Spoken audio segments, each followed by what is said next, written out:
Yo, welcome back, kembali lagi di channel Ato Hayato. Bagaimana kabar nakama sekalian? Semoga selalu baik-baik saja. Bagian awal chapter 1057 ini dibuka dengan suatu pertunjukan yang ada di ibu kota bunga. Pertunjukan itu berkisah tentang pertempuran di Onigashima, dari kisah kepahlawanan para samurai Akazaya yang bertarung untuk membalaskan dendam tuannya, yaitu Oden Kozuki. Iya, tentu saja rakyat Wano yang sedikit banyak otaknya sudah dicuci oleh Orochi harus tahu mengenai fakta yang sebenarnya. Dan suatu pertunjukan seperti itu bisa menjadi media yang bagus dan mudah diterima. Selanjutnya kita beralih ke lokasi Momonosuke. Shogun itu sedang dalam wujud naganya. Dia bersama Kinemon dan Yamato bergegas menuju pelabuhan Tokage. Nah, di sini dapat kita lihat wilayah itu benar-benar sudah menjadi hutan belantara. Ya, tentu saja itu berkat Admiral Green Bull. Tapi mungkin Green Bull hanya menghijaukan daerah sekitar tambang udon saja, dan pelabuhan Tokage termasuk di dalamnya. Jadi wilayah lain seperti Kuri mungkin belum mendapatkan penghijauan dari Green Bull. Nah, dalam perjalanannya Momonosuke dan Kinemon terlihat sangat kesal kepada Luffy. Mereka merasa tidak dihargai karena Luffy pergi tanpa sepatah kata pun. Lalu Yamato mengatakan bahwa dia sudah memutuskan untuk berkeliling Wano dulu seperti Oden Kozuki, baru kemudian dia akan pergi ke dunia luar. Nah, di sini menarik, banyak yang merasa kena prank oleh Bang Oda karena Yamato tak jadi bergabung. Ya, Mimin salah satunya sih. Lalu jika mencermati perkataan Yamato, sepertinya dia memang berubah pikiran. Yang tadinya ingin langsung berlayar ke lautan, jadi memutuskan untuk berkeliling Wano dulu. Keputusan itu tentu diambil karena beberapa pertimbangan. Mungkin salah satunya terkait penyerangan dari Admiral Green Bull. Di sini mungkin Yamato merasa bahwa Momonosuke dan Akazaya Nen belum cukup kuat untuk melindungi Wano. Jadi dia yang sebelumnya mengatakan ingin pergi bersama kru topi jerami jadi membatalkan niatnya itu. Jadi kesimpulannya, sebelum Green Bull datang, Yamato memang ingin pergi. Tapi setelah tahu Wano masih dalam bahaya, maka anak Kaido itu memutuskan untuk tetap tinggal di Wano. Nah, selanjutnya ada beberapa adegan flashback yang menceritakan tentang Luffy dan Momonosuke. Adegan itu diingat oleh Momonosuke dan alurnya maju sejak masa 20 tahun yang lalu.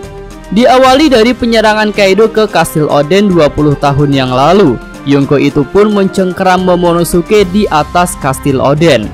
Lalu kemudian mengisahkan pertemuan pertama Luffy dan Momonosuke yang terjadi di Pang Hazard. Selanjutnya perkelahian antara Luffy dan Momonosuke.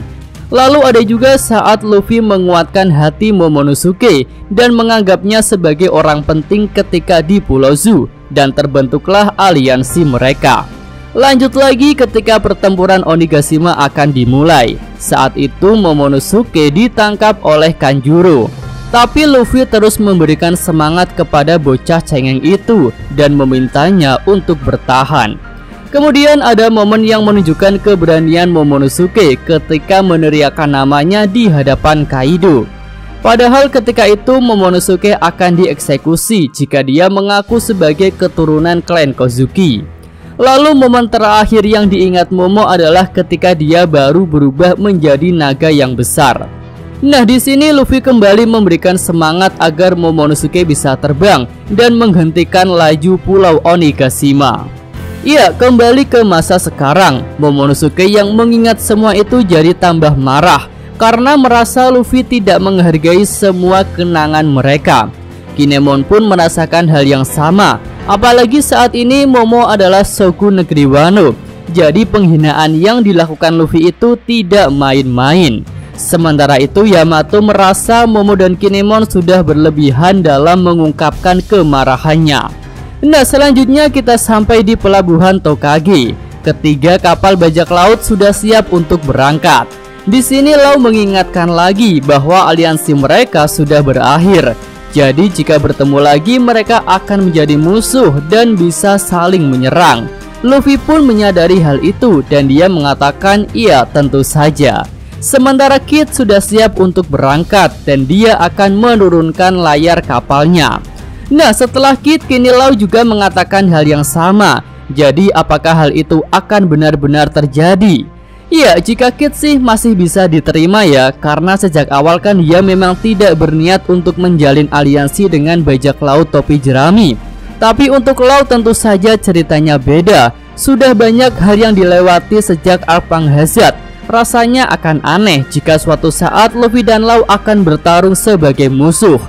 Tapi Mimin masih ingat perkataan Law di Panghazard bahwa untuk bertahan di dunia baru hanya ada dua cara, yaitu menjalin aliansi dengan bajak laut lain atau bergabung dengan seorang Yonko.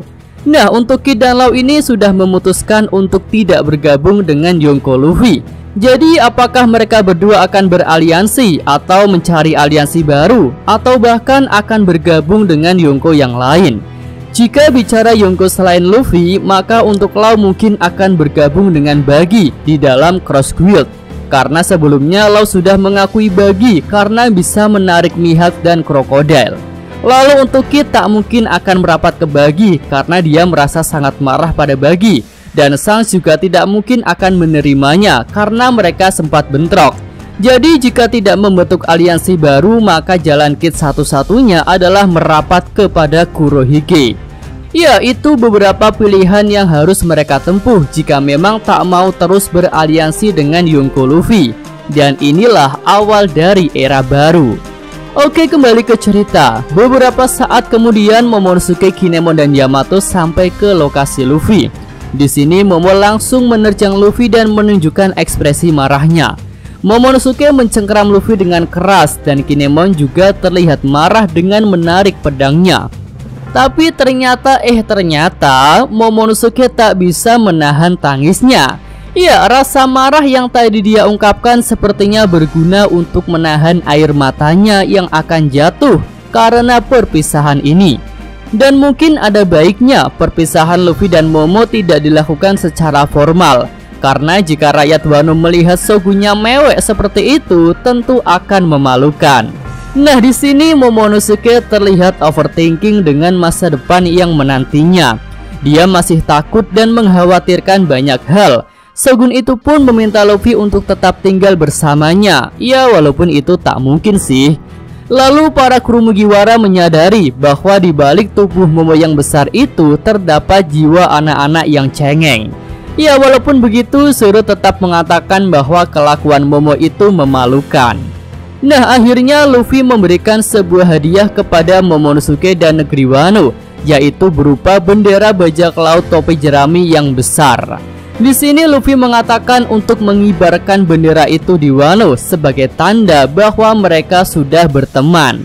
Dan jika ada yang berani macam-macam dengan temannya itu, maka dia akan berurusan dengan kami semua.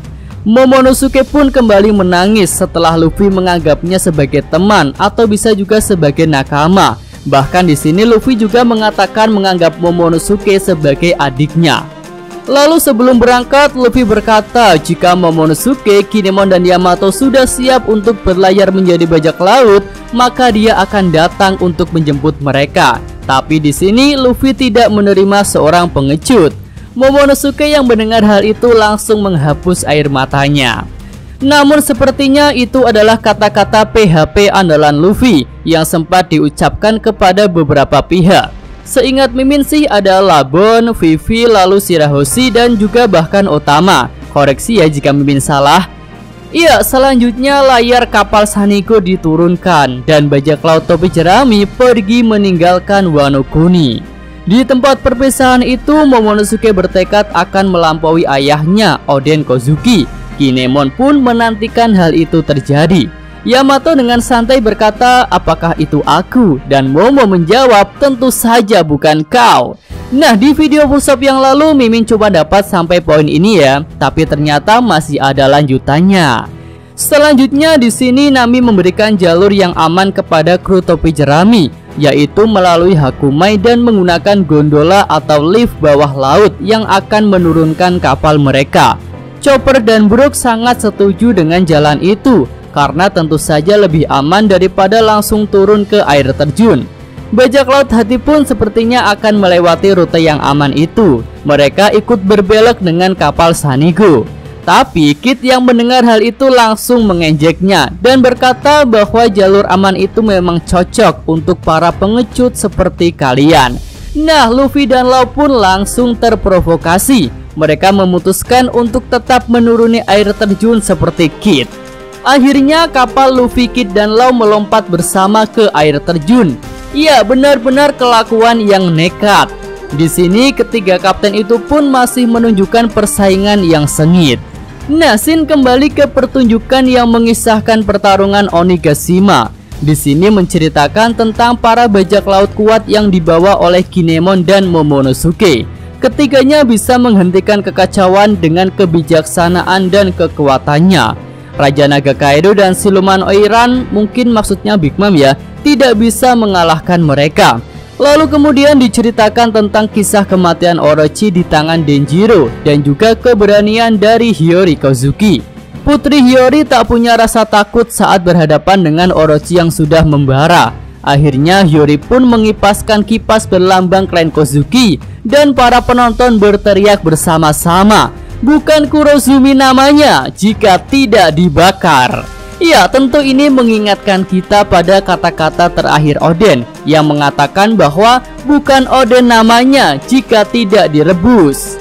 Dan pertunjukan pun ditutup dengan scene epic yang menunjukkan para pahlawan dari Wano Kuni. Mereka adalah orang-orang yang sudah terlibat pada pertempuran besar di Onigashima. Nah, akhirnya kita sampai pada scene terakhir. Di sini Momonosuke masih berlari, lalu dia pun mencari tahu di mana lokasi yang tepat untuk meletakkan bendera bajak laut topi jerami itu. Tirai cerita arc Wano pun tertutup. Negeri para samurai itu masih memutuskan untuk menjadi negeri tertutup hingga suatu saat nanti. Di waktu yang tepat mereka akan menjadi negeri yang terbuka. Iya, sampai di sini aja pembahasan segmen real review untuk chapter kali ini. Jika ada tambahan, saran dan kritik bisa disampaikan pada kolom komentar. Yosa Mimin atau Hayato, terima kasih. Iya, sampai di sini aja video kali ini. Semoga nakama sekalian menyukainya. Terima kasih udah nonton ya. Jangan lupa like-nya dan subscribe channel atau Hayato. Yo.